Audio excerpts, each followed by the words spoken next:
স্ত্রী আর ভালো মিস্ত্রি সবসময় দামি, জানেন কি? ভালো স্ত্রী আর ভালো মিস্ত্রি সবসময় দামি। ভালো মিস্ত্রি কি করবে বলুন তো? ভালো মিস্ত্রি হলে ভালো একটা বাড়ি বানিয়ে দেবে, মিস্ত্রি যদি আপনার ভালো হয়। আর স্ত্রী যদি ভালো হয় না, আপনার বাড়িটাকে সুন্দরভাবে সাজিয়ে দেবে। রাধে রাধে রাধে রাধে। তো বাড়ি তো নির্মাণ হয়েছে, স্ত্রী সুন্দর বলেই তবে এত সব কিছু হচ্ছে। স্ত্রী চেয়েছে হরিনাম হোক, অনেক অনেক স্ত্রী এরা চায় শুধু সোনা গয়না পড়বো, ব্যাস গোবিন্দের নামও করার প্রয়োজন নেই। তো ভালো স্ত্রী আর ভালো মিস্ত্রি, ভালো মিস্ত্রি হলে ভালো বাড়ি বানিয়ে দেবে। যদি ভালো স্ত্রী হয় তবে আপনার বাড়িতে হরিনাম হবে। কুস্তি হন্তি কুটুম্বাণী, স্ত্রী যদি খারাপ হয় আপনার কুটুম্বকে নষ্ট করে দেবে, যত কুটুম্ব আছে তার সঙ্গে পরিমাণা নষ্ট করে দেবে। কুপুত্র হন্তি বৈকুলম, যদি পুত্র খারাপ হয় আপনার কুল নষ্ট হয়ে যাবে। কুমন্তি হন্তি রাজা নাম, কুমন্তি হন্তি রাজা নাম, মন্ত্রী যদি খারাপ হয় না তাহলে রাজা শেষ। চোরের নাম রাষ্ট্রম হন্যতে, চোরেরা রাষ্ট্রকে শেষ করে দেবে। যদি চোর রাষ্ট্রের মধ্যে থাকে না তাহলে সে রাষ্ট্রটাই গেছে, আর কিছু করার নেই। তাহলে কুস্তি হন্তি কুটুম্বাণী, খারাপ স্ত্রী হচ্ছে কুটুম্বকে নষ্ট করে দিল। কুপুত্র হন্তি বৈকুলম, কুমন্তি হন্তি রাজা নাম, রাষ্ট্রম চোরের হন্যতে। জয় রাধে রাধে। আমাদের সবারই পূর্বজ যারা ছিলেন না, তারা সবাই মুনি ঋষি ছিলেন, সবাই মুনি ঋষি ছিলেন। আমাদের একটা করে গোত্র আছে না, সবারই একটা গোত্র আছে। আপনি কি জানেন এই গোত্রটা কি? গোত্রটা হচ্ছে গিয়ে আমরা সেই যে মুনি ঋষির জন্মজাত সন্তান, সেই গোত্রটাকে আমরা ধরে রেখেছি। যার মানে জায়গা থেকে আমরা জাত হয়েছি তার নামটাকে নিয়েই আমরা আজ এই গোত্র বলে থাকি। সান্ডিল্য, কশ্যপ আছে না? তো সপ্তর্ষি ছিলেন, জানেন সপ্তর্ষি? যে 7 ঋষি ছিলেন তাদেরকে বলা হয় সপ্তর্ষি। এই সপ্তর্ষি হলেন গিয়ে অত্রি মুনি, ভরদ্বাজ মুনি, মহর্ষি কশ্যপ, জমদগ্নি, মহর্ষি গৌতম, বশিষ্ঠ আর বিশ্বামিত্র। ব্রহ্মার আরেক মানসপুত্র হলো গিয়ে অত্রি মুনি, ব্রহ্মার আরেক মানসপুত্র অত্রি মুনি। আর ভরদ্বাজ মুনি হলো গিয়ে মহাভারতের দ্রোণাচার্যের নাম শুনেছেন তো? দ্রোণাচার্যের পিতার নাম হলো গিয়ে ভরদ্বাজ মুনি। সপ্তর্ষিকে জানুন, সপ্তর্ষিকে জানার এই জন্যই প্রয়োজন, ব্রহ্মা সৃষ্টি হলো, সপ্তর্ষির সৃষ্টি হলো, তারপরে সৃষ্টিটাকে ক্রমশ ধীরে ধীরে ধীরে ধীরে বাড়তে হতো। তাহলে অত্রি মুনি, ভরদ্বাজ মুনি, মহর্ষি কশ্যপ,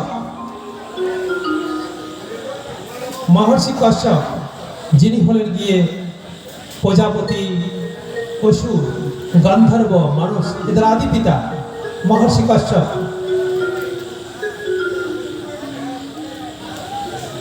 আর মহর্ষি গৌতম, গৌতম হচ্ছে গিয়ে আপনারা অহল্যার নাম শুনেছেন না? অহল্যা কি হয়েছিল? পাষাণ হয়ে গেছিল না? তিনি গৌতম স্ত্রী ছিলেন, মহর্ষি গৌতম স্ত্রী ছিলেন অহল্যা। জমদগ্নি, এই 30 তারিখে গেল না একটা তিথি গেল, তিথি অক্ষয় তৃতীয়া, অক্ষয় তৃতীয়া ছিল না? অক্ষয় তৃতীয়াতে আরেক মহাপুরুষ 24 ভগবানের অবতারের মধ্যে আর একজন জন্মগ্রহণ করেছিলেন, তিনি হলেন পরশুরাম। জমদগ্নি হলেন পরশুরামের পিতা, মায়ের নাম রেণুকা। সেই পরশুরামের পিতা ছিলেন জমদগ্নি, জানেন? এই পৃথিবী থেকে ক্ষত্রিয়দেরকে 21 বার বিনষ্ট করে দিয়েছিলেন এই পরশুরাম। 21 বার একদম নির্মূল করে দিয়েছিলেন অত্যাচারী ক্ষত্রিয়দেরকে মেরে। কেন মেরেছিলেন? তার বড় কাহিনী আছে। কৃতবর্জ বীর্য নামে কৃতবীর্য অর্জুন নামে একজন জমদগ্নির বাড়িতে আসলেন, আর ওনার বাড়িতে কামধনু বলে একটা গাভী থাকত। তো অন্যের বাড়িতে আমরা গেছি, তো ভালো জিনিস দেখলে কি নিয়ে আসতে হবে? অনেকের কিন্তু এই ধরনের চিন্তাও থাকে যে অন্যের বাড়ি গেছি, ভালো একটা জিনিস দেখলাম, এটা নিয়ে চলে যাই। এটা করতে নেই। গীতা বীর্য অর্জুন কি করলেন, বললেন কামধনু হরিণ গাভীটাকে নিয়ে চলে যাব। তখন যমদাগ্নি তাকে বাধা দিলেন। যেই বাধা দিলেন সেই যুদ্ধ হলো, যমদাগ্নিকে হত্যা করে গাভী নিয়ে চলে গেলেন। পরশুরাম প্রতিজ্ঞা করলেন অত্যাচারী ক্ষত্রিয়দেরকে বিনাশ করার জন্য। এই সমগ্র পৃথিবী থেকে 21 বারের জন্য তিনি ক্ষত্রিয়দেরকে বিনাশ করেছিলেন। তিনি হলেন গিয়ে পরশুরাম।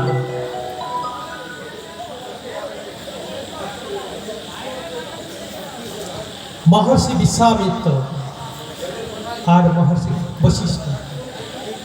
মহর্ষি বিশ্বামিত্র হচ্ছে গিয়ে রামের গুরু ছিলেন, রামের গুরু। তিনি রামের গুরু ছিলেন। তাছাড়া আজকে আমরা যে গায়ত্রী মন্ত্র জপ করি না, এই গায়ত্রী মন্ত্রের প্রণেতা ছিলেন গিয়ে বিশ্বামিত্র। তার অনেক বিশেষ পরিচয় আছে।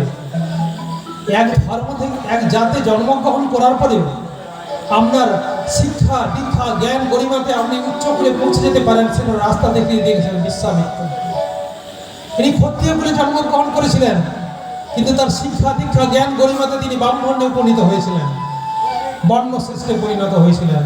তিনি হলেন গিয়ে বিশ্বামিত্র। আর বশিষ্ঠ হলে গিয়ে রামের কুলপুরোহিত। এই হলো গিয়ে সপ্তর্ষি। এই সপ্তর্ষির পরিচয় আমরা আগেই করেছি। তো পূর্বে এই সমস্ত মানে যত মহাপুরুষদের মানে যত মুনি ঋষিদের সম্বন্ধে আলোচনা করব না, তাহলে আমাদের সৃষ্টির আদি রহস্যের ক্রমশ ধারগুলো আমাদের কাছে খুলে যাবে। আগে বলেছি নারদ মানে হচ্ছে গিয়ে বড় ঘটনার সূচনা। নারদ মানে বড় ঘটনার সূচনা। নারদ মানে হচ্ছে কাহিনীর বাপ। তিনি রাম সীতার বিবাহে থেকেছেন। তিনি কৃষ্ণের জন্ম, কংসের নিধন, কুরুক্ষেত্রের যুদ্ধের আগে কৌরবদের পাণ্ডবদেরকে পরামর্শ দিতে তিনি থেকেছেন। তিনি হলেন নারদ মুনি। তিনি কাহিনীর বাঁক ঘুরিয়ে দিলেন। স্বর্গের 3 দেবতারা ব্রহ্মা বিষ্ণু মহেশ, এদেরকে বলা হয় ত্রিদেব। আর সরস্বতী লক্ষ্মী আর পার্বতীকে বলা হয় ত্রিদেবী বলা হয়। তো এই ত্রিদেবীর এক বিশেষ অহংকার ছিল, কি জানেন? পতিব্রতা আর সতীত্ব। পতিব্রতা এবং সতীত্ব নিয়ে ত্রিদেবীর বিশাল অহংকার ছিল। তারা মনে মনে সবসময় নিজেদেরকে ভাবত এই জগতে তারা হচ্ছে গিয়ে শ্রেষ্ঠ পতিব্রতা নারী। তো ভগবান লীলা রচনা করলেন কাকে দিয়ে? নারদকে দিয়ে। বলেছে না যে নারদকে দিয়ে ভগবান যে কত লীলা খেলেছেন, তার একটা লীলা এখানে আমি আপনাদেরকে বলতে চাই। ভগবান কি লীলা করলেন? যে ঘুরতে ঘুরতে নারায়ণ নারায়ণ করতে করতে তিনি স্বর্গদ্বারে পৌঁছালেন। আর ত্রিদেবীর কাছে যে বললেন যে আমি মরতে গিয়েছিলাম, আর সেইখানে দেখে এলাম অত্রিমুনি যে আছে না, এই অত্রিমুনির যে স্ত্রী অনুসুয়া, এর সতীত্বের কাছে তোমাদের সতীত্ব কিছুই নয়। বুঝছে এত বড় কথা? আমরা স্বর্গের ত্রিদেবী, আমাদের সতীত্বের সঙ্গে মর্তলোকে কোনো মানুষের সতীত্বের তুলনা করা যেতে পারে? তো ওরা যে গিয়ে ত্রিদেবীর কাছে বলল, হে প্রভু, তোমরা মর্তলোকে যাও আর ওই অনুসুয়ার সতীত্ব নষ্ট করে আসো। তখন ওই ত্রিদেব তখন সন্ন্যাসীর বেশ ধারণ করে অত্রিমুনির আশ্রমে আসলেন। ভিক্ষাং দেহি ভিক্ষাং দেহি। তো বাড়ি থেকে যখন অনুসুয়া বেরিয়ে আসলো ভিক্ষা দেওয়ার জন্য, বললো মা আমরা ভিক্ষা দিতে পারি। তার একটা বিশেষ শর্ত আছে। কি শর্ত? না আপনাকে বিবস্ত হয়ে আমাকে ভিক্ষা দিতে হতো। বিবস্ত, ভাবো কোনো নারীকে ভিক্ষা চাইছে, বলছে বিবস্ত হয়ে ভিক্ষা দিতে হবে। এই মনে মনে ভাবলেন সাধারণ কোনো মানুষ এ ধরনের ভিক্ষা চাইতে পারে না। তিনি মনে মনে তিনি স্বামীর কথা স্মরণ করলেন। অত্রিমুনি আশ্রমে ছিল না সে সময়। আর বললেন, হে ভগবান, আমার সতীত্ব ধর্ম যদি সত্যি পবিত্র হয়ে থাকে, তাহলে এই 3 সাধু পুরুষ যেন 6 মাসে শিশুতে পরিণত হয়ে যায়। জয় রাধে রাধে। তো এই ত্রিদেব সঙ্গে সঙ্গে 6 মাসে শিশুতে পরিণত হয়ে গেল। আর 6 মাসে শিশুর কাছে মায়ের কিসের লজ্জা? তিনি তার ভিক্ষাও দিলেন।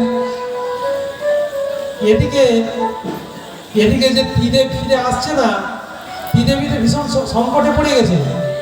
আবার সে নারদের কাছে গেছে, নারদ খুঁজে নিয়ে এসে তো আমাদের ত্রিদেব কোথায় গেল খুঁজে গেছে। তখন খুঁজতে খুঁজতে নারদ বলে, আচ্ছা আমাদের স্বামীদেরকে পাওয়া গেছে, তারা অত্রি মুনির আশ্রমে 6 মাসের শিশুতে পরিণত হয়ে আছে। তো কীভাবে স্বামীদেরকে ফিরিয়ে আনা যাবে? বলে ফিরিয়ে আনা যাবে, আপনাদেরকে এক কাজ করতে হবে, ওখানে যে আপনার ওই অনুসুয়ার কাছে ক্ষমা প্রার্থনা করতে হবে। তুতি দেবী আসলেন অত্রি মুনির আশ্রমে, আর দেবী অনুসুয়ার কাছে ক্ষমা প্রার্থনা করলেন। তারপরে অনুসুয়া তাদেরকে ক্ষমা করে দিলেন। ত্রিদেব পুনরায় আবার পূর্বের অবস্থায় ফিরে গেলেন। এই ত্রিদেব ব্রহ্মা বিষ্ণু মহেশ অনুসুয়াকে আশীর্বাদ দিলেন। ব্রহ্মার ঔরসে জন্মগ্রহণ করলেন সোম, বিষ্ণুর ঔরসে দত্তাত্রেয় অবতার, আর মহেশের অবশ্যে দুর্বাসা মুনির জন্ম হলো। এই 3 মহাঋষির জন্ম হলো। এই পুরাণ আমাদেরকে শেখায় নারীদের সতীত্ব পবিত্রতা নিয়ে, আর শেখায় যে ভগবান ও মানুষের সঙ্গে তুলনা করতে আসে, ভগবান ও মানুষের কাছে পরাজিত হয়ে যায়। ভগবান উপরে ভগবান দেবতারাও অনেক সময় মানুষের সমকক্ষ হতে পারে না। শেখায় কি? শেখায় ভক্তিতে শেখায়, যে ভগবানের ভক্তি কিভাবে করা সম্ভব সেটা শেখায়। তো এই অত্রিমুনি যিনি ছিলেন না, তিনি ব্রহ্মার মস্তক থেকে জাত হয়েছিলেন। এই অত্রিমুনির ঔরসে জন্মগ্রহণ করলেন কে? ব্রহ্মার আশীর্বাদে সোমের জন্ম হলো। এই সোম আর বৃহস্পতি পত্নী তারা মিলে এক পুত্রের জন্ম দিলেন, তার নাম হলো গিয়ে বুধ। বুধ আর মুনিপুত্র ইলা মিলে জন্ম দিলেন তাকে পুরুরবা। আর উর্বশী মিলে জন্ম দিল আয়ু জন্ম দিল। আয়ু আর সর্বপ্রভার স্ত্রী সর্বপ্রভা, এই সর্বভানুর পুত্র কন্যা হচ্ছে প্রভা মিলে জন্ম দিলেন কাকে? না, নাহুসকে। নাহুসের জন্ম দিলেন। মায়েদের কি খুব তাড়া আছে নাকি? মায়েরা বসুন আর কিছুক্ষণ শুনুন। তো নাহুসের জন্ম দিলেন। এই নাহুস থেকে জ্যোতি যাজতি সংযতি আয়তি বিয়তি বলে 5 পুত্রের জন্ম হলো। শুনুন ভালো করে। মানে এই জ্যোতি যজতি আয়তি আর বিয়তি এর 5 পুত্রের জন্ম হলো। এদের মধ্যে যে বড় পুত্র জ্যোতি ছিল না, এই জ্যোতির রাজকর্ম চালানোর ইচ্ছা ছিল না, তো জ্যোতি সিংহাসনে বসেনি। তারপরে যজতিকে সিংহাসনে বসানো। এই যজতির 5 পুত্র হয়। যজু চতুর্বশং চৈব দেবযানী বাজায়াতে, বিষ্ণু পুরাণে আসে এর উল্লেখ। যদু চতুর্বশং চৈব দেবযানী বাজায়াতে দুহুম চ অনু পুরু চ শর্মিষ্ঠা বর্ষপর্বাণী। যদু এবং তুর্বশের জন্ম দিলেন কে? না দেবযানী। আর দুহু অনু আর পুরুর জন্ম দিলেন শর্মিষ্ঠা। এই 5 পুত্রের জন্ম হল। যদু থেকে যাদব বংশ, যে বংশে আমাদের ভগবান শ্রীকৃষ্ণ জন্মগ্রহণ করেছিলেন।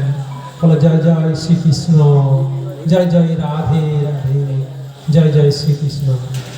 এই যাদবপুরে জন্মগ্রহণ করেছিলেন শ্রীকৃষ্ণ।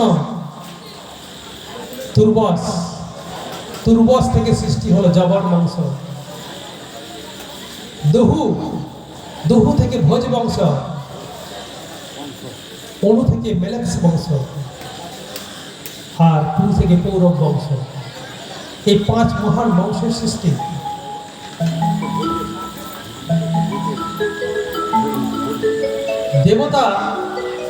দেবতাদের সঙ্গে দৈত্য যে দেখতেন, বারবার কিন্তু যুদ্ধ হতো, আর বারবার দেবতারা হারে যেত। কেন হেরে যেত জানেন?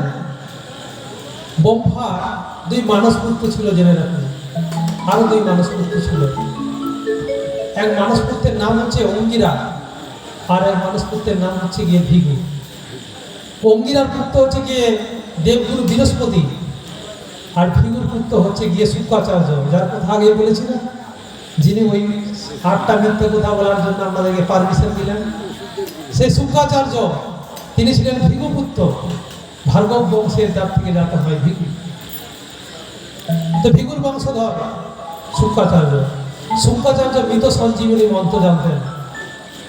আর মৃত সঞ্জীবনী মন্ত্র জানার কারণে যখন দেবতার দৈত্যদের সঙ্গে লড়াই হতো না, এই লড়াইতে যুদ্ধতে যত দৈত্য মারা যেত উনি আবার পুনরায় জীবিত করে দিতেন। তাহলে তো দেবতাদের কমে যাচ্ছে, দৈত্যরা যা ছিল তাই। তো বৃহস্পতি মনে মনে ভাবলেন, দৈত্যদেরকে যদি পরাজিত করতে হয় তাহলে একটাই রাস্তা। কি রাস্তা আছে? যে মৃত সঞ্জীবনী মন্ত্রটাকে শিখতে হবে। তখন বৃহস্পতি যে স্ত্রী, তৃতীয় স্ত্রী ছিলেন মমতা। মমতার এক পুত্র ছিল, তার নাম ছিল কচ। কচকে এখানে পাঠালো মৃত সঞ্জীবনী মন্ত্র শেখার জন্য। কচ ছদ্মবেশে শুক্রাচার্যের কাছে মৃত সঞ্জীবনী মন্ত্র শেখার জন্য যে গেলেন। এরপরে কিছুদিন যাওয়ার পর ওখানেতে যে শুক্রাচার্য, তার এক মেয়ে ছিল, তার নাম ছিল দেবযানী। দেবযানী যখন এই কচকে দেখে না, সুদর্শন বালক, তো ওর প্রতি উনি আকৃষ্ট হন এবং মনে মনে তার প্রতি ভালোবাসাও তৈরি হয়। এদিকে দৈত্যরা যখন জানতে পেরেছে যে দেবগুরু বৃহস্পতি ছদ্মবেশে তার পুত্রকে এখানে মৃত সঞ্জীবনী মন্ত্র শেখার জন্য পাঠিয়েছে, তারা দৈত্যরা দেখলো এই যদি মৃত সঞ্জীবনী মন্ত্র শিখে যায় তাহলে আমাদের জন্য এটা ভালো হবে না। তো সবাই মিলে কি করলো? কচকে মেরে ফেললো। এদিকে দেবযানী তো কচকে ভালোবাসে। যখন কচ বাড়ি ফিরে আসছে না, তখন পিতার গিয়ে কান্না করছে পিতার কাছে। বাবা কি না করে বলুন, মেয়ের জন্য। এবারে যখন দেখছে মেয়ে অনেক কান্না করছে, তখন তিনি আহ্বান করলেন কচকে। দেখলেন কচকে তারা মেরে ফেলেছে। কচকে আবার মৃত সঞ্জীবনী মন্ত্রের দ্বারা জীবিত করে দিলেন। দৈত্যরা ভাবলো এই তো মহা মুশকিল, শুক্রাচার্য দেখে আবার পুনরায় জীবিত করে দিল। তখন এরা মনে মনে আবার পরিকল্পনা করলেন, কচকে তো এবার মারবো, মেরে তাকে আগুন দিয়ে পুড়িয়ে তার ছাই বস্ত্রকে সরমতের সঙ্গে মিশিয়ে শুক্রাচার্যকে খাইয়ে দিয়েছে। পেটের মধ্যে চলে গেছে। কোথায় চলে গেছে? শুক্রাচার্যের পেটের মধ্যে। এবারে যখন আর কচ আসছে না, কচের জন্য এবার আবার দেবযানী কান্না শুরু করেছে। শুক্রাচার্য আহ্বান করলেন কচকে, আর পেটের মধ্যে থেকে আওয়াজ আসছে কচের। তিনি মনে মনে ভাবলেন, এবার মেয়ের কথা যদি আমি মানতে হয় আর কচকে যদি বাঁচাতে হয়, পুরুষের তো এমন কোনো ক্ষমতা নেই যে তাকে সে জন্ম দিতে পারে। পেট ফেটে বেরিয়ে এলো কচ। শুক্রাচার্য কি করলেন? তার আত্মাকে আগে থেকে মৃত সঞ্জীবনী মন্ত্র শিখিয়ে রেখে দিয়েছিলেন। মন্ত্র শিখিয়ে দিলেন। কচ পেট ফেটে বেরিয়ে এলো আর শুক্রাচার্য মারা গেল। শুক্রাচার্যের কচের উদ্দেশ্য ছিল মৃত সঞ্জীবনী মন্ত্র শেখা। মন্ত্র শেখা হয়ে গেছে। গুরুকে গুরু দক্ষিণা কি দিবেন? তো মৃত সঞ্জীবনী মন্ত্রের দ্বারা তিনি পুনরায় গুরুকে আবার পুনরায় জীবিত করে দিলেন। শুক্রাচার্য জীবিত হয়ে গেল। এবারে যখন তার বিদ্যা শেষ হয়েছে, চলে যাবে, দেবযানী বলে তাহলে তুমি আমাকে বিবাহ করো। বলে আমি তো তোমার বাবার পেট থেকে জন্মেছি, তাহলে তুমি আমার ভাই বোন বলে না, তাহলে আমি তোমাকে কিভাবে বিয়ে করতে পারি বলো? যখন এই বিবাহকে টলে দেওয়ার জন্য চেষ্টা করছে নানা রকম প্রলোভনে, তখন দেবযানী অভিশাপ দিল কচকে যে তুমি এই মৃত সঞ্জীবনী মন্ত্র তুমি কোথাও প্রয়োগ করতে পারবে না। আর কচ দেবযানীকে অভিশাপ দিল, তোমার কোন সুদর্শন বালক ব্রাহ্মণ পুত্রের সাথে তোমার বিবাহ হবে না। চলে গেল। এরপরে কাহিনীর মোড় হচ্ছে গিয়ে এই শুক্রাচার্য কন্যা দেবযানী, আর শুক্রাচার্য যেখানেতে উনি কাজ করতেন, দৈত্যের রাজা ছিল বিশ্বকর্মা। বিশ্বকর্মার এক কন্যা ছিল, তার নাম হলো শর্মিষ্ঠা। শর্মিষ্ঠা দেবযানী প্রায় সমান সমান বয়সী। তো রাজার মেয়ে আর রাজার মন্ত্রীর মেয়ে যদি একসঙ্গে ঘুরে, অসুবিধা কি আছে? তো দুজনে মিলে যখন এক সময় জঙ্গলের দিয়ে সখীদের সাথে যাচ্ছে, যেতে যেতে একটা পুকুর পেয়েছে। আর পুকুরেতে দেবযানী আর শর্মিষ্ঠা তার সখীরা মিলে পুকুরে স্নান করতে নেমেছে। আর প্রবল হাওয়া এসে তাদের জামা কাপড়কে এধার ওধার উলট পালট করে দিয়েছে। এবারে দেবযানী সেই সময় মহাদেব পার্বতী রাস্তা দিয়ে দেখেছে, অন্যজন লোককে আসতে দেখে ভগবান মহাদেবকে দেখে তিনি লজ্জিত হয়ে তাড়াতাড়ি উঠে বস্ত্র করতে গেছে। আর তখন দেবযানী ভুল করে শর্মিষ্ঠার পোশাক পরে নিয়েছে। আর যেই না পরে নিয়েছে বলে আমি রাজার মেয়ে, তুমি একজন মন্ত্রীর মেয়ে, তোমার কি করে সাহস হতে পারে তুমি আমার পোশাক পরে নিয়ে আনবে? মেয়েদের ঈর্ষা হয়, দেখবে না মেয়েদের ঈর্ষা হয় যে আমার পোশাক পরে নেবে কেন, আমার জামা কেন পরবে, আমার এই কেন পরবে, এটা হয়। এইভাবে যখন তর্ক বিতর্ক হতে হতে যেতে যেতে একটা সময় জঙ্গলের মধ্যে এক কুয়া পেয়েছে। দেবযানীকে কুয়ার মধ্যে শর্মিষ্ঠা ধাক্কা মেরে ফেলে দিয়েছে, কুয়ার মধ্যে ফেলে দিল। এতক্ষণ পর্যন্ত সখী ছিল, একসঙ্গে খেলা করছে, একসঙ্গে পাহাড় যাচ্ছে। শাস্ত্রের জন্য বলে পিয়া চরিত্রম পুরুষম ভাগ্যম দেব না জানো দীপ্ত মনুষ্য। কিছু কিছু নারী লোকের চরিত্র দেবতারাও জানতে পারে না। আমি তো মানুষ, কুত মানুষ।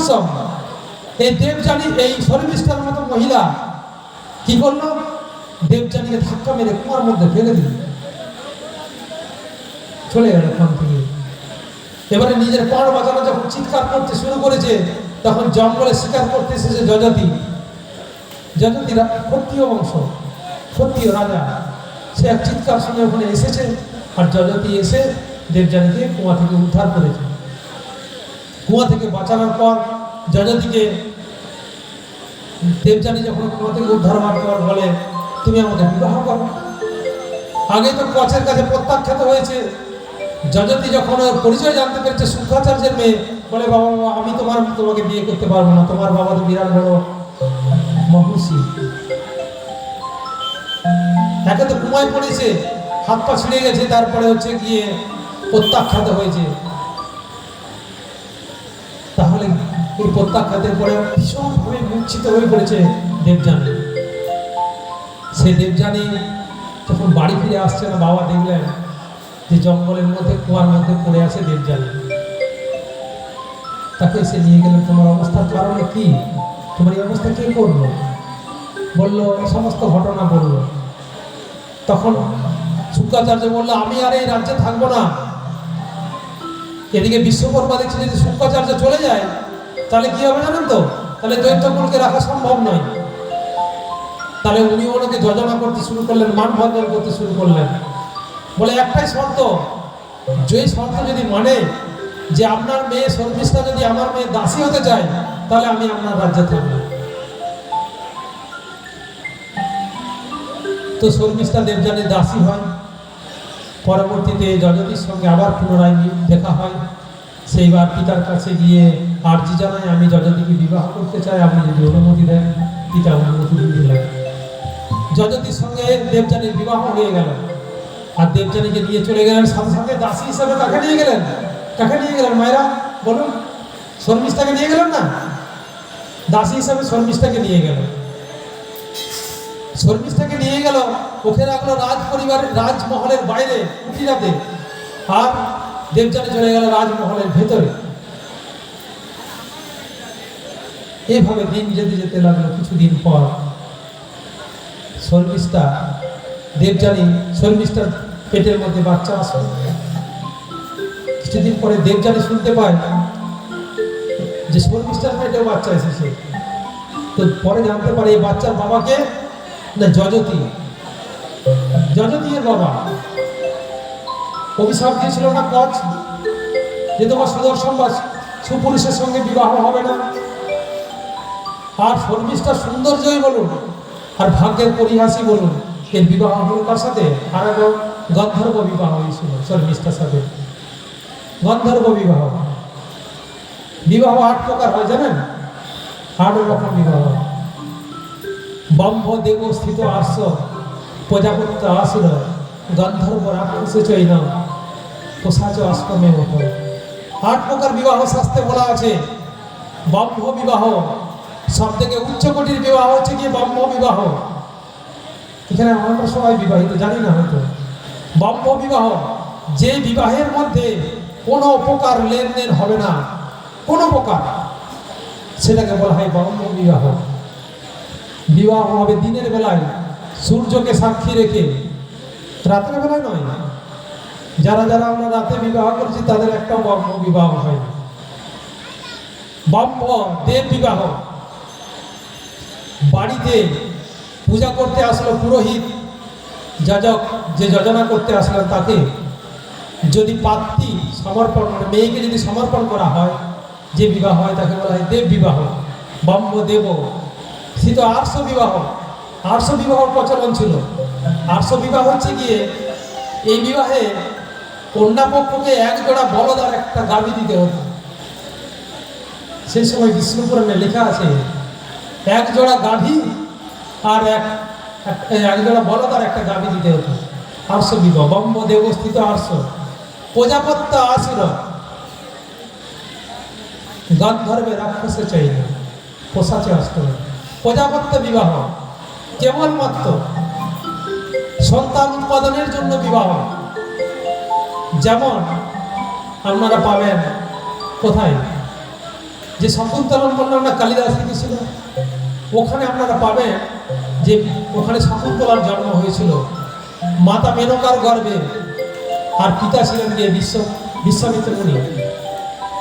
পেটের মধ্যে যে বাচ্চা আসলো, সেই বাচ্চা আসার পরেই বিশ্বামিত্র মুনি ছেড়ে চলে গেলেন। এটা প্রজাপত্য বিবাহ। তাহলে গন্ধর্ব ব্রহ্ম দেবস্থিত সব প্রজাপত্য অসুর বিবাহ। জোরপূর্বক হচ্ছে গিয়ে পাতৃপক্ষকে মার ধর করে বিবাহ করে নিয়ে আসা। ভগবান করেছিল রুক্মিণীকে যখন হরণ করতে গেছিল, রুক্মিণীর হরণ যখন করবেন ভাগবতে আছে। রুক্মিণী তো রাস্তা আটকে দিয়েছে, বলে আমি আমার বোনের বিয়ে একমাত্র দেব শিশুপালের সাথে, আমি ভগবান শ্রীকৃষ্ণের সাথে বিবাহ দেব না। ভগবান বলে ঠিক আছে, রাস্তা যদি আটকাও রুক্মিণী, তোমার জীবন আমি নিয়ে নেব। তো বলে আমি জীবন নিয়ে নেব। তো জীবন নিতে যখন উদ্যত হয়েছে, রুক্মিণী তখন পা ধরে কান্না করতে শুরু করেছে, বলছে প্রভু বাঁচাও, আমার ভাইকে মেরো না। চোখে যে সাম্য অশ্রুকে মন্ডন করে দিলেন, চোখের ধুলো কেটে দিলেন। ক্ষত্রিয়ের কাছে কত বড় অপমান। বলরাম এসে বললেন, কি বললেন, যে দুঃখ সুখদা চানু বহন্তি যত সুখিত ভোগ অপমানা। দুঃখ সুখ প্রদানকারী আমরা কেউ নই, দুঃখ সুখ আমরা নিজেরাই ডেকে নিয়ে আসি। এই তো শিশুপালের সাথে বিবাহ দেওয়ার জন্য ভগবানের সাথে লড়াই করতে এসেছে, এতে এরকম হওয়া উচিত। অসুর বিবাহ, ব্রহ্ম দেবস্থিত আর্ষ প্রজাপত্য গন্ধর্ব রাক্ষস। অসুর রাক্ষস বিবাহ। রাক্ষস বিবাহ কোনটা জানেন? আরে অনেক মোটা মোটা মানে টাকা পয়সা ধন দৌলত গাড়ি বাড়ি যে নিয়ে বিবাহ হয় না, ওটা রাক্ষসে বিবাহ। যে কন্যা পক্ষের কাছ থেকে মোটা অঙ্কের টাকা নিয়ে তাদের কাছ থেকে অনেক কিছু জিনিসপত্র নিয়ে আসে, এটা রাক্ষসে বিবাহ। আর পিশাচ বিবাহ, আর আমি পরিচয় দিলাম আমি এমবিবিএস ডাক্তার, দিয়ে একটা মেয়েকে বিয়ে করে নিয়ে এলাম, আমি কিন্তু টোটো চালাই। ধোকা হলো না? কাজ ছোট বড় নেই, কিন্তু আপনি যদি বলতেন যে আমি টোটো চালাই, তাহলে হয়তো মেয়ের বাবা আপনাকে মেয়েকে দিত না। আপনি বললেন আপনি এসএসকে হসপিটালের ডাক্তার, দিয়ে আপনি বেঙ্গালোরে যে আপনি মেয়েকে বিয়ে করে নিয়ে চলে যাবেন। তো এটা হচ্ছে পিশাচ বিবাহ, ধোকা দিয়ে বিবাহ। তো এখানে দেবযানীর সাথে শর্মিষ্ঠার সঙ্গে যদি কি করলেন, গন্ধর্ব বিবাহ। আরেকটা বিবাহ হচ্ছে গন্ধর্ব বিবাহ, ভুলে গেছি। গন্ধর্ব বিবাহ করলেন। গন্ধর্ব বিবাহ বলছে একমাত্র যাকে বিবাহ করছি সে আর আমি ছাড়া পৃথিবীর আর কেউ জানবে না। That's mean love marriage. মন্দিরে গেলাম আর সিঁদুর ঘষে দিলাম, বিবাহ হয়ে গেল, কেউ জানে না। মেয়ের বাবাও জানে না, মাও জানে না, ছেলের মা বাবা কেউ জানে না। সেটা হচ্ছে বিবাহ, গন্ধর্ব বিবাহ। তো এই শর্মিষ্ঠার সাথে কি বিবাহ করেছিল? গন্ধর্ব বিবাহ। তাহলে যদু চতুর্বশম চাইব দেবযানী বেজায়াতে। যদু এবং তুর্বশের জন্ম দিলেন কে? দেবযানী। আর দুহু চ অনু পুরু শর্মিষ্ঠা বর্ষ পর্বাণী। এই তিন পুত্রের জন্ম দিলেন শর্মিষ্ঠা। এরপরে যখন দেখলো স্বামী গন্ধর্ব বিবাহ করেছে, কাঁদতে কাঁদতে শুক্রাচার্যের কাছে চলে গেল। বাবা বাবা, তোমার জামাই আমাকে গোপন করে আর একটা বিবাহ করেছে। শুক্রাচার্য অভিশাপ দিল, জোরাগ্রস্ত ব্যাধিগ্রস্ত বয়োবৃদ্ধ বুড়াতে পরিণত হও। সঙ্গে সঙ্গে যজতি জোরাগ্রস্ত ব্যাধিগ্রস্ত বুড়াতে পরিণত হয়ে গেল। চোখের সামনে জোরাগ্রস্ত ব্যাধিগ্রস্ত স্বামীকে দেখে আবার মনে মনে কান্না। পিতার কাছে বলছে, পিতা পিতা, তুমি তোমার এই অভিশাপ ফিরিয়ে নাও, তোমার অভিশাপ ফিরিয়ে নাও। বলছে ফিরিয়ে নেওয়া যাবে না। তোমার এই 5 পুত্রের মধ্যে যদি কেউ তার যৌবন দান করে এই জোরাগ্রস্ত বার্ধক্যকে যদি স্বীকার করে, তবেই তার এই জোরাগ্রস্ত বার্ধক্য ফিরে যৌবন পেতে পারে। তো 5 পুত্রের কাছে একে একে যায়, কেউ নিতে চায় না। শেষ যে ছোট পুত্র পুরু, তার যৌবন দান করে পিতাকে। দীর্ঘ 100 বছর এই জীবন ভোগ করার পরে জয়তী যখন বুঝে যে ভোগের মধ্যে পিপাসা পরিতৃপ্ত হয় না, ভোগে তো ভুক্তম, যতই আপনি ভোগ করুন, ভোগের দিনে পিপাসা আমরা পরিতৃপ্ত হবে না, আকাঙ্ক্ষার শেষ নেই। তিনি পুনরায় পুত্রকে তার যৌবন দান করে দিয়ে তিনি সন্ন্যাস হয়ে চলে গেলেন। আচ্ছা, ভাগ্য পেয়ে কি করলেন? এক স্ত্রী থাকা সত্ত্বেও আরেক বিবাহ করে তিনি পাপ করলেন। পাপ করলেন কিনা? পাপ কাকে বলে বলুন তো? পাপ কাকে বলে? ব্যাসদেব বললেন, অষ্টাদশ পুরাণ লেখার পরে ব্যাসদেব বললেন, অষ্টাদশ পুরাণে ব্যাসেস বচন উদয়ম, ব্যাস দুটি কথা বললেন, পরোপকার ও পাপচ পরৎকিলন পাপায়চ। যে কোনো লোকের উপকার করা হচ্ছে গিয়ে পরৎকিলন পাপায়চ, উৎপীড়ন করা হচ্ছে পাপ, আর পরোপকার হচ্ছে গিয়ে পুণ্য। 3 রকম ভাবে পাপ করা যায়, কায়িক, বাচিক এবং মানসিক। কায়িক, বাচিক, মানসিক 3 ভাবে পাপ হয়। আপনি শারীরিকভাবে যে উপস্থিত থেকে একটা পাপ করবেন, মনে মনে ভেবে একটা পাপ করবেন, আর বলে মুখে বলে পাপ করা যায়। এর মধ্যে আবার মহাপাপ আছে, জানেন? মহাপাপ। ব্রহ্ম হত্যা সুরাপানম সন্ন্যস্তেই গুরুবন্যা গবনম তৎসঙ্গী পঞ্চ পাতকে জনা। এদের যে বর্ণন দিলেন, ব্রহ্ম হত্যা মহাপাপ।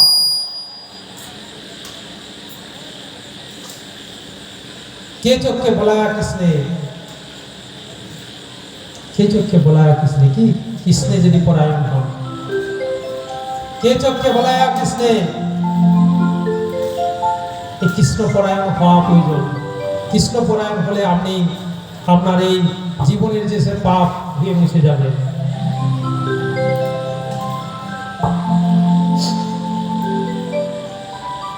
এই মহাপাপ ব্রাহ্মণদের, ব্রহ্ম হত্যা কেন মহাপাপ জানেন? ব্রহ্মার মস্তক থেকে কার সৃষ্টি হয়েছিল? ব্রাহ্মণের। সে ব্রাহ্মণকে হত্যা করতে আপনি পারেন না। তিনি বেদ পাঠ করেন, তিনি ভগবানের উপাসনার জন্য আপনাকে মন্ত্র বলে দেন, ব্রহ্ম হত্যা মহাপাপ। ভাগবতে আরো বর্ণনা আছে, দেখবেন। আর বর্ণনা আছে না, দেখবেন একটা সময় ভাগবতে পড়তে পড়তে দেখবেন যে নারায়ণ নারায়ণ ভগবানের নাম নিলে কি হয়? ভগবানের নাম নিলে আপনার উদ্ধার হয়ে যাবে। অজামিল, অজামিল আছে না?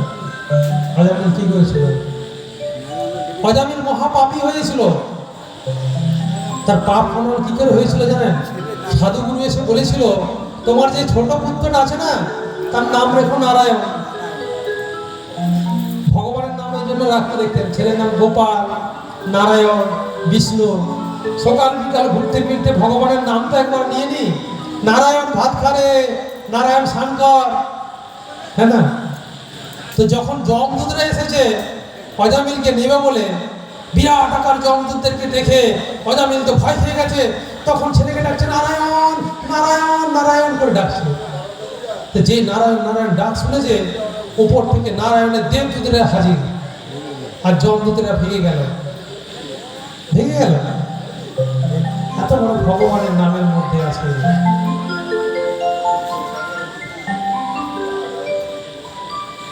কে চোখকে বলায়া কৃষ্ণ বাসুদেব পরায়ণ।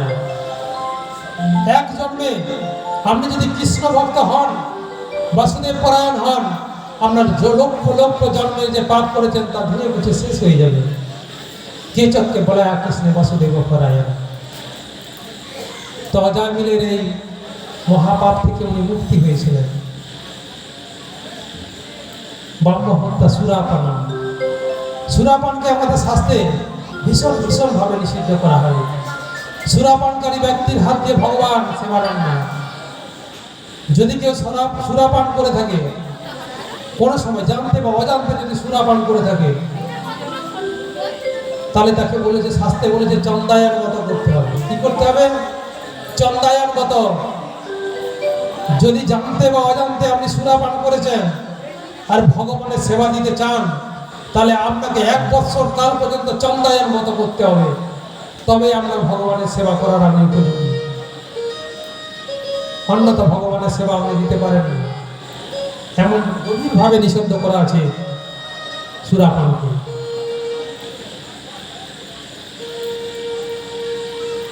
ব্রহ্ম হত্যা সুরাপান সন্ন্যস্তেহি গুরুবন্যা গমন আর তৎসঙ্গী। এদের যে সঙ্গী, এই 4 ব্রহ্ম হত্যা সুরাপান, এই 4 এদের যে সঙ্গ দিচ্ছে না, চুরির কাজে যে সঙ্গ দেয়, সেও কিন্তু সমানভাবে দোষী। যে সঙ্গ দিচ্ছে, আমি বলছি যাও ওর বাড়িতে আগুন লাগিয়ে দিয়েছে, আমি রাস্তা দেখছি, আগুন লাগাচ্ছে, ও আমি রাস্তা দেখছি, আমার কিন্তু বাঁচার রাস্তা নেই বাবা, আমি কিন্তু ওই সঙ্গেই আছি। তৎসঙ্গ। ব্রহ্ম কি করলেন? ব্রহ্ম করলেন, তপ করলেন। কি করলেন? তপস্যা করলেন। আর তপস্যা করার পর তিনি চতুশ্লোকী ভাগবতের মতো উপদেশ পেলেন। কিন্তু এখন বর্তমান প্রজন্ম না তপস্যা করতে চায় না। হাতের কাছেই চাকরি, পড়াশোনা করে চাকরি চায়, চাকরির পরে ভালো গাড়ি বাড়ি নারী যেগুলো চায় আর সব কিছু চায়। আর ওইটা যদি কোনো কারণে একটা যদি না পায় না, তাহলে দেখবেন আত্মহত্যা করে দিয়েছে, সুসাইড। সব থেকে বড় অভিশপ্ত জিনিস হলো এই সুসাইড। দেখবেন বাড়িতে বাচ্চাকে বকে দিয়েছে, ছেলে মা বাবার বকুনি খেয়ে আত্মহত্যা করে দিচ্ছে। ভাবুন, এটা একটা ব্যাধি। এই ব্যাধি থেকে আমাদের এই সমাজের পরিত্রাণ পাওয়ার রাস্তা একটাই, ভগবানের স্মরণ। কুর্মপুরাণ, কুর্মপুরাণে কি বলল? কুর্মপুরাণ আর হচ্ছে বশিষ্ঠ সিদ্ধি আর পরাশর সিদ্ধিতে বলছে যে কোন লোক যদি আত্মহত্যা করে, তাহলে তার দাহ কাজ করতে নেই, দাহ সংস্কার করতে নেই, তাকে ফেলে দিতে হয়। কুকুর বিড়াল ছেড়ে তাকে ছেড়ে ছেড়ে খায় আত্মহত্যা ব্যক্তি, তার দাহ সংস্কার করতে নেই। আর কি করতে নেই? তার অস্থি সঞ্চয় করতে নেই, তার জন্য চোখের জল ফেলতে নেই, তার স্বার্থ শান্তি করতে নেই। আত্মহত্যাকারী ব্যক্তি। বিষ্ণু পুরাণে বললাম, কি বলল? যে বাল্যে চতে শান্তারে পতিত চ মুনিমেতে সদ্য শৌচম তামচ্ছদে জলদগ্ধ আদিশু। বাল্যকালে বাল্যে চ পতিতা, বাল্যকালে বাল্যে চ পতিত, মানে যার কেউ কেউ নেই, পতিতা মুনিমেতে সদ্য শৌচ তামচ্ছদে, তাদের শৌচ কাজ তৎক্ষণাৎ হয়ে যাবে, মানে তার পালনও কিছু নেই, অশৌচের কোনো জায়গায় নেই। জলদগ্ধ না আদিশু, জলে পুড়ে আগুনের রূপে, আগুনের পুড়ে জলের রূপে যদি মারা যায়, তাহলে তার অশুচ কর্ম করতে নেই। নিয়ম আছে। আচ্ছা না? বিপ্রস্য দশ বাবা, বিপ্রস্য দশ দ্বাদশ রাজন্যপি শৌচ কাম অর্ধ মাসন্তু বৈশ্য মাসন শুদ্ধ শুদ্ধতে। আছে ব্রাহ্মণদের বিপ্রস্য দশ, ব্রাহ্মণদের 12 দিন, 12 দিন ওরা পালন করবে। বিপ্রস্য দশ, এই সরি বিপ্রস্য দশ মানে 10 দিন, ব্রাহ্মণরা 10 দিন। দ্বাদশ রাজন্যপি শৌচ কাম, ক্ষত্রিয়রা হচ্ছে গিয়ে 12 দিন, বৈশ্যরা হচ্ছে গিয়ে 15 দিন, আর শুদ্ধ সম্প্রদায় 1 মাস অশুচ কর্মের নিয়ম আছে। আপনি এটা সংক্ষেপ করে দিতে পারেন না। যে সম্প্রদায়ের মধ্যে আপনি পড়েন, যে জাতির মধ্যে পড়েন সেই নিয়ম অনুযায়ী আপনাকে অসুচ কর্ম করা উচিত। বলে ঘরে ছোট ছোট বাচ্চা আছে, 1 মাসের পালন কি করে করব, 15 দিনের পালন কি করে করবো, 10 দিনে করবে। মনমানি ধর্ম হয় না, শান্ত করার কোনো প্রয়োজন নেই যদি আপনি সিস্টেম না মেনে করছেন। যে বিধান দিচ্ছে তাকে বিধান দেওয়ার অধিকার কে দিল? বিষ্ণু পুরাণ খুলে দেখুন, সেখানে কি লেখা আছে যে বিপ্রস্য দশদাদশম রাজন্য পিশৌচ কাম অর্ধ মাসংসু বৈশ মাসং শুদ্ধ শুদ্ধতে। 1 মাসে আপনি শুদ্ধ হবেন, তবে আপনার শুদ্ধতা প্রাপ্ত হবেন, আপনার অসুস্থতাকে যাবেন। আর যে আত্মহত্যা করলো, যে সুসাইড করলো, তার কোনো অসৎ কর্ম হবে না, তাকে দাহ কর্ম হবে না, তার অস্থিচয়ন হবে না, স্বার্থ শান্তি হবে না। আত্মহত্যাকারী ব্যক্তির জন্য এত বড় নিধান, তার জন্য চোখের জল ফেলা যাবে না। সে তো আত্মহত্যা করেছে, সে জীবন সম্বন্ধে জানলই না। এই মৃত্যু লোকে এখানে বলুন তো, প্রত্যেক মানুষের কোনো না কোনো দুঃখ কষ্ট আছেই তো। আত্মহত্যার কি সলিউশন? নবীন প্রজন্মকে শেখানো, ধর্মের থেকে যারা বিমুখ হয়ে আছে, তারা জানে না। স্বাস্থ্য অধ্যয়ন করবে তো জানবে যে জীবনকে কিভাবে পরিচালনা করা উচিত, কঠিন পরিস্থিতিতে কিভাবে লড়াই করে বেঁচে থাকা যায়, তার রাস্তা তো স্বাস্থ্যে আছে। স্বাস্থ্য অধ্যয়ন করা এই জন্যই প্রয়োজন। আমরা যে বেঁচে আছি না মা, এই জীবন, জীবন মানে হচ্ছে গিয়ে পান আর যুক্ত ইচ্ছা। পান, একটা পান আছে ভিতরে, তো খাচ্ছি, বেঁচে আছি। আর আপনার মনের মধ্যে সবসময় কোনো না কোনো একটা ইচ্ছা আছে। আপনার এই পানটা থাকায় থাকায় যদি আপনার ইচ্ছাগুলো যদি পূর্ণ না হয়, তাহলে কি হবে জানেন? তাহলে পান থাকায় থাকায় যদি ইচ্ছা পূর্ণ না হয়, আমার যদি মৃত্যু হয়, তাহলে আমার এই আত্মা পেট জনিপ্রাপ্ত হবে। তাই প্রতিদিন শুতে যাওয়ার আগে ভেবে নিন যে আমার সব ইচ্ছা পূরণ হয়ে গেছে গোবিন্দ, আমি কাল সকালে সূর্য দেখি আর না দেখি, গোবিন্দ যেন আমি তোমার চরণে আশ্রয় পাই। জয় রাধে রাধে, জয় রাধে রাধে। গোবিন্দের চরণে যেন আমি আশ্রয় পাই। তবে এই পান থাকতে থাকতে আপনার ইচ্ছাগুলোকে সংবরণ করুন। ইচ্ছা কোনোদিন কমে না, বাড়তে থাকে, বাড়তে থাকে। আর ওই ইচ্ছাই আপনার দুঃখের কারণ। আশাহি পরম দুঃখম নৈরাশ্যং সুখম। আপনি যদি আশা করেছেন অনেক বেশি, আপনার দুঃখের কারণ। আপনি কোনো ব্যক্তির কাছ থেকে যদি আশা করেন, তাতেও দুঃখ। কোনো বস্তুর কাছ থেকে আশা করলেন, দুঃখ। কোনো ব্যক্তি যদি কোনো কিছু তার কাছ থেকে কোনো বস্তু পাওয়ার আশা করেন, দুঃখ। কোনো আশা নেই, আমার কোনো দুঃখ নেই। এই কারণের জন্য গোবিন্দের চরণে মন লাগানো প্রয়োজন। জনম জনম মুনি যতন করায়ে অন্তরাম যেন আপদ না যায়। অন্তরাম, শেষকালে যেন কৃষ্ণের নাম নিতে নিতে মরতে পারি। এই জীবনের শেষ চাওয়া হচ্ছে গিয়ে গোবিন্দের নাম নিয়ে। প্রহ্লাদ বললেন, কি বললেন? বললেন দুর্লভ মনুষ্য জন্ম। এই মনুষ্য জন্ম বহু দুর্লভ। অনেক জনি 84 জনি ভ্রমণ করার পর আমরা এই জনি প্রাপ্ত হয়েছি। 84 লক্ষ জনি। জলজন অবলক্ষণে স্থাবরা বিংশতি, জলজন অবলক্ষণে স্থাবরা বিংশতি, ক্রিমিয়া রুদ্র সংখ্যক পক্ষী নাম 10 লক্ষ কম। 300 লক্ষানি মানবা, 300 লক্ষানি পশু মনুষ্য, 400 লক্ষানি মানবা। তবে 84 লক্ষ জনি ভ্রমণের পরে মানুষ জন্ম পেয়েছি। আর মানুষ জন্ম পেয়েছি, মুখও আছে, চোখও আছে, সর্বাঙ্গীন। আমরা সর্বাঙ্গীন সুন্দর। গোবিন্দের নাম ভজন করার জন্য আমাদের জিহ্বা আছে, জিভ আছে, জিভতে বলতে পারছি, কানে শুনতে পারছি। গোবিন্দের নাম শ্রবণ করুন, গোবিন্দের নাম ভজন করুন, তবেই মুক্তি সম্ভব। এই ভাগবত কথার মূল উদ্দেশ্য কি জানেন? গোবিন্দের স্মরণে নিয়ে আসার জন্য, গোবিন্দকে উপলব্ধি করার জন্য। এখানে আমরা যারা আছি সবাই কিন্তু মরবো, মৃত্যু আমাদের সবার হবে। এটা মৃত্যু লোক, এখানে কেউ বেঁচে যাবে না।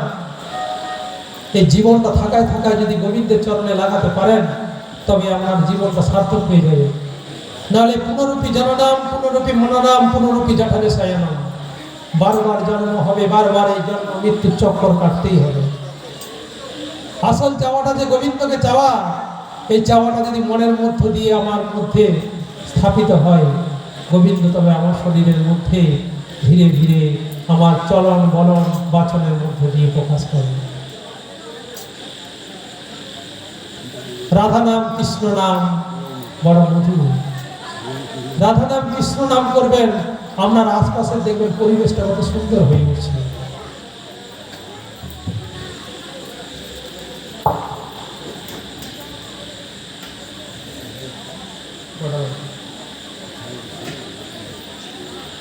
জয় রাধে রাধে, জয় রাধে রাধে।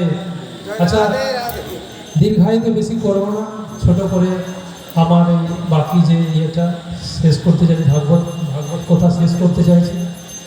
মূল মুদ্রা হচ্ছে গিয়ে চৈতন্য চরিতামৃতে ভগবান চৈতন্য চরিতামৃতে বললেন, কি বললেন? কৃষ্ণদাস কবিরাজ বললেন, কৃষ্ণদাস কবিরাজ বললেন যে উত্তম, মধ্যম এবং অধম তিন প্রকারের যে ভক্তকে সৃষ্টি করলেন। সব ধর্মগ্রন্থের উদ্দেশ্য হচ্ছে কি উত্তম ভক্ত বানানো, আমরা উত্তম ভক্তে পরিণত করা। শ্রদ্ধাবান যে যেন ভক্তের অধিকারী, উত্তম, মধ্যম, অধম শ্রদ্ধা অনুসারী। আমরা শ্রদ্ধা যদি নগণ্য পর্যায়ে আছে, কম, মাঝে মাঝে ভগবানের নাম নিই। আপনাকে উত্তম ভক্তে পরিণত করাটাই হচ্ছে গিয়ে ভাগবতের মূল উদ্দেশ্য। আপনি সর্বত্রই ভগবানের নাম নেবেন, সেই উত্তম ভক্তে পরিণত করতে হবে। সেই উত্তম ভক্ত পরিণত হবেন একটাই, সেটা হচ্ছে ভাগবত। ভাগবত শ্রবণ, ভাগবত পাঠ, সৎসঙ্গ করা, হরিনাম করা, সদ্গুরুদের সাথে থাকা, তবেই সম্ভব। আচ্ছা, সবাই মিলে আমরা একসাথে হাত তুলে বলবো, বলে জয় জয় বৃন্দাবন বিহারী লাল কি, জয় জয় রাধা রানী কি, জয় বাকে বিহারী লাল কি, শ্রীমদ্ ভাগবত মহাপুরাণ কি, সত্য সনাতন ধর্ম কি, জয় জয় শ্রী রাধে, জয় জয় রাধে রাধে, জয় জয় শ্রী রাধে রাধে। হাত তুলে, হ্যাঁ, সবাই একসঙ্গে হাত তুলে নাচতে নাচতে আমরা কৃষ্ণ বলে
জয় শ্রী রাধে।